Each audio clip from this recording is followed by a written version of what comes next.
You're listening to the Intern show on 92.5 The Bear, and I'm Evan. And I'm Jihad. And you can check out our show on our YouTube channel at 92.5 The Bear, KBRE, if you missed the show. Yeah, so we're going to start our first break here. We watched the Daytona 500 last weekend. It was a lot of action. I thought I was going to win the fantasy league because I had Clint Boyer, Matt Kenseth, and Denny Hamlin, and when there's 32 laps left, those three guys were 1, 2, and 3. Wow. And I was like, man, I won the Super Bowl picks. I got to win the NASCAR picks, but I didn't end up winning. Shout out to Thomas, I think his name was that won last week. So, yeah, this week it's the Subway Fresh Fit 500, and we're going to make our predictions. For this one? Yeah, for this one. Well, first let's talk about the Daytona 500. What did you think of the race? I think it was pretty good. Jimmy Johnson, he won the race. He came out of nowhere. Yeah, he did. I watched from start to finish, and I don't even think he was leading until like 2 laps left. Be it Jimmy Johnson, he's not supposed to be an understory. I mean, he wasn't. Yeah. He wasn't. Nobody talked about him that much, because of Danica Patrick mostly. But yeah, he came out of nowhere and he won. I was 4 big names had engines failures during the race. Matt Kenseth, Kyle Busch, both Toyota, Tony Stewart, and Kevin Harvick. Those Chevy. So none of the Fords, surprisingly, none of them crashed out. Yeah. But that's what happens when you put stress on the motor. Kenseth was leading the race for like almost 100 laps, and so his engine was taking a lot of hit from the air. Mm-hmm. He was taking the most air, so his engine failed. But yeah, that was a good race.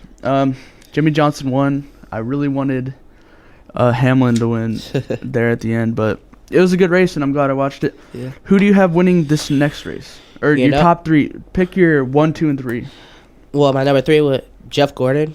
Probably because that's You're my Jeff driver. Gordon That's fan. my driver. Number 2, I'm gonna go with Brad Keselowski. Yeah, yeah. I have him up there. I think he needs a fast start. Jimmy and our number 1 is Jimmy Johnson. Jimmy Johnson. He came out, early with that first win, signature win. Came right out the gate with a win. Yeah, leading the standings. My top 3. Usually I try to stay away from drivers that are, really popular because they always end up losing somehow. Well, not really, but you know what I mean. Like they don't, they either place really low or really high. I'm gonna go with for my top 3. I'm gonna have Tony Stewart in there. Okay, and he's a big name. I'm having all big names this week. Brad Keselowski, Tony Stewart, and I'm also going to put Clint Boyer back in there. He's my only returning driver from last week in my top 3. So those are my 3 guys. I think Keselowski with Ford is I really think he has the best chance to win this race. Personally, I want to know what Jason would think. Maybe he'll listen to the show and he'll he'll have some word on that.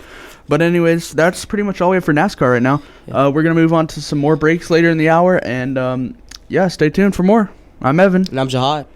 Thanks for listening to the Intern show on 92.5 The Bear. I'm Evan. And I'm Jihad. You're listening to the Intern show on 92.5 The Bear. And we're going to be talking about some baseball action, some spring training news. I don't really get into spring training too early because of I don't really get the games on my TV, so spring training news isn't huge to me, but it is baseball news, and I do like baseball, so we're going to go ahead and talk about some spring training news. The best team on paper, the LA Angels of Anaheim, are defeated, meaning they have not won a single game in spring training. They're 0-5, which is kind of funny with all the talent they have, but, I mean, they're not really playing most of their starters. And this reminds me of the Lakers. Remember how they started off the preseason? Terrible. I think it's going to be kind of like that, but, the spring training is not really that big of a deal because it's like they start prospects, all the people you bring in. They don't start their players. Their star players, they don't take it that seriously. They don't get many at-bats either. Yeah, because they like I'm already guaranteed a roster spot, so why the heck do I need to do spring training? I keep fit, but I don't have to do anything special, So I think that's the reason why they're 0-5, It's like it's not that big of a deal to them, I think. It's like whatever. Yeah, I agree. It's not a huge deal. In other news, Elvis Andrus of another AL West team, the Texas Rangers. Boo. They I'm an A's fan, so that's why I'm booing the Angels and Rangers. But Yeah, Andres got a tattoo of his father, who passed away when he was 7.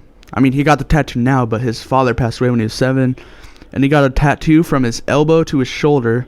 I don't know if it was a face tattoo or some sort of memorial thing. But basically, his arm is too sore from the tattoo to play spring training. I guess, I don't know if he had a weird reaction to the ink or something like that. But yeah, he's not going to be playing spring training, which is surprising. That's you don't hear about a tattoo injury very often. Well, it was for a good thing, you know. Yeah, his dad died. He got a tattoo of his dad. That's pretty good, you know. It's pretty cool, but yeah, at least it didn't get like some sort of wrong time, buddy. You should have done that in like the summer. Or yeah, something. I should have done it as soon as the season was over. Yeah, don't when do they it were during out spring time when you know in the wild card when they got and you know out. This could be, you know, they say that he's out for the whole spring training. It's actually bad for him too because he can't train. He can't do anything. Yeah. He has to basically wait for the season to start. And maybe he won't be even ready to start the season. See, that's what injuries. It's just iffy. They don't know when it's gonna start, when it's gonna end. You know. Definitely. So yeah, that's pretty much all we have for spring training news. Are your Marlins doing good this year? Yeah, 3-1.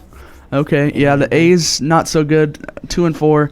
Yes. We were Cactus League champs last year, and we made the playoffs last year. But, anyways, spring training is underway. It's really fun to go to spring training. I personally haven't been. I want to go really badly. Eventually, in Arizona, because it's really one-on-one with the fans. You can get autographs and you talk to the players. That's really cool. So I'd like to do that someday. Arizona's not too far away, probably a 9-hour drive or something. Yeah. Something. But yeah, so check out spring training next season maybe if you're not doing it this year.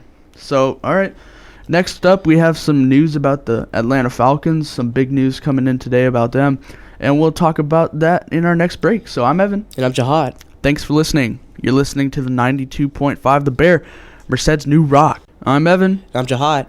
You're listening to the Intern show on 92.5 The Bear. We got some news about the Atlanta Falcons in the NFL. They just released their running back, Michael Turner, their defensive end, John Abraham, and cornerback, Dunte Robinson. Huge news. I actually had a friend, TJ, in my physics class tell me about this. I heard about it this morning. A lot of surprising cuts because Jaquiz Rogers, he was more involved with that offense at running back, so I could see why they cut Michael Turner. Yeah. He also had a DUI last season, so, he's kind of on the bad end of the stick, kind of, in the wrong place, wrong time type of thing. So, maybe he'll be good with somebody else, but...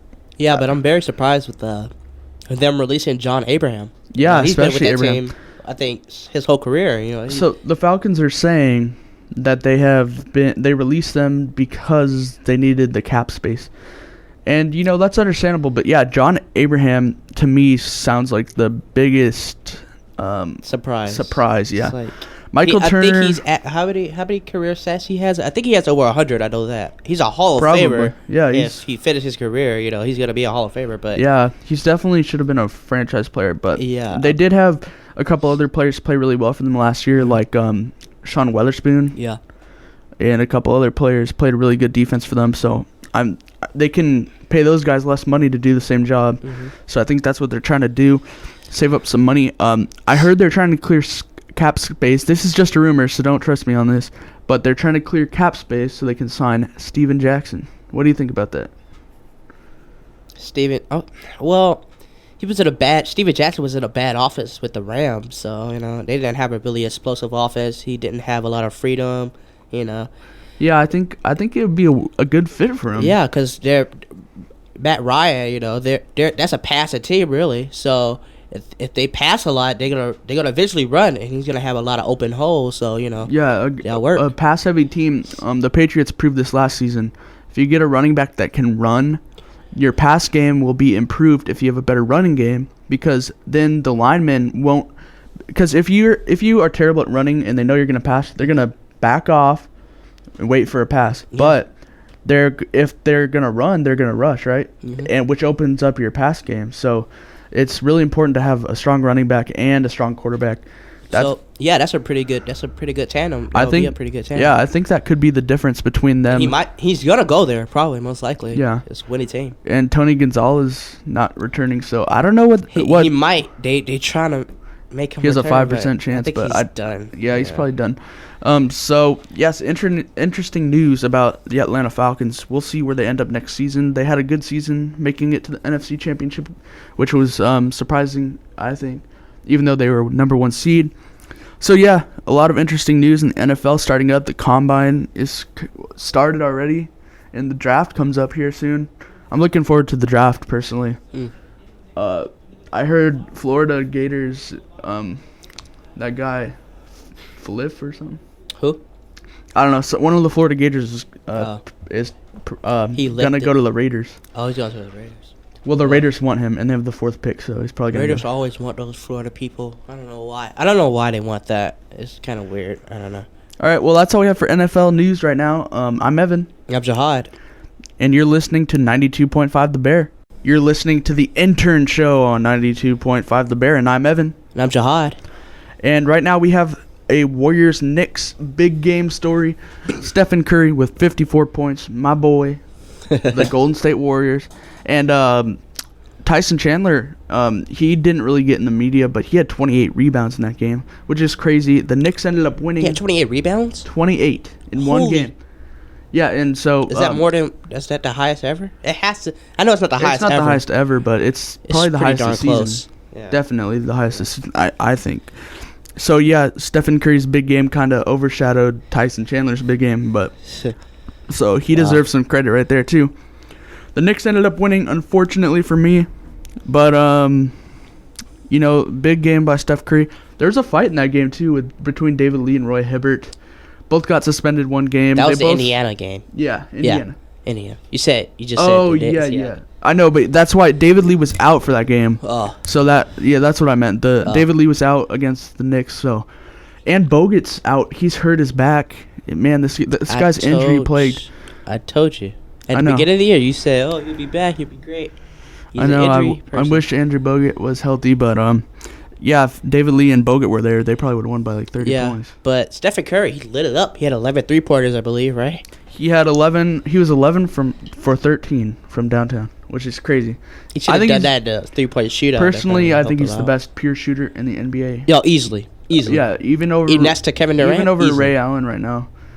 And Ray Allen's had a better career so far, but Steph Curry has the best 3-point percentage in the league. I think he has he has a quick release, more fast than Ray Allen. So but Kevin Durant has a quick release too. See, that's like Kevin Durant, Ray Allen, and Steph Curry. Yeah. They're like the top best pure scorer. Ray Allen's not a pure scorer; he's a pure shooter. Yeah, Stephen Curry is a pure shooter. Kevin Durant's a pure scorer and a pure shooter. So it's totally different. But that's true. Kevin Durant's up there too. Yeah, but Stephen Curry and Kevin Durant are probably one of the two best. And Stephen Curry is probably #1 because he has that quick release. It's like when he gets in the groove, it's like. His brother Seth Curry's shooting well at Duke too, and his dad Dell, he was a great 3-point shooter too. So yeah, a lot of talent shooting in that family. Yeah. So yeah, and that's pretty much all we have about the Warriors Knicks. Not too much NBA news right now. The Lakers are doing pretty good. Miami Heat dominating. Yeah. Just came out with a Harlem Shake video. Saw on ESPN today. Awesome. It was it awesome? I didn't see it yet. I'll have to check that out. That's hilarious. I think the Harlem Shake fad's gonna ends here soon, but it's pretty funny. It's not. Some guy already walked in class and they did the Harlem Shake and then everybody else did it, except for me, because I ain't stupid. But it was still funny because they were flipping and doing all stupid stuff, rolling on the ground. Yep. Yeah. That's I don't know. All those dances, they're here for about a month. They go away. I mean, who remembers the Dougie or the jerk or anything? No one. You try to do the jerk now, people look at you like you're crazy. Yeah, exactly. Are you from Mars or something? I doubt Harlem Shake's going to last forever. Yeah. So, yeah, that's all we have for some NBA news. Not too much going on. Just teams are pretty much staying put. They're going to make a playoff run here towards the end of the season. Yep. I know the Warriors get a lot of home games coming up, so that should be good for them if they start winning. And, the Heat looking good in the East as well. So, that's all we have for NBA. I'm Evan. I'm Jihad. You're listening to the Intern Show on 92.5.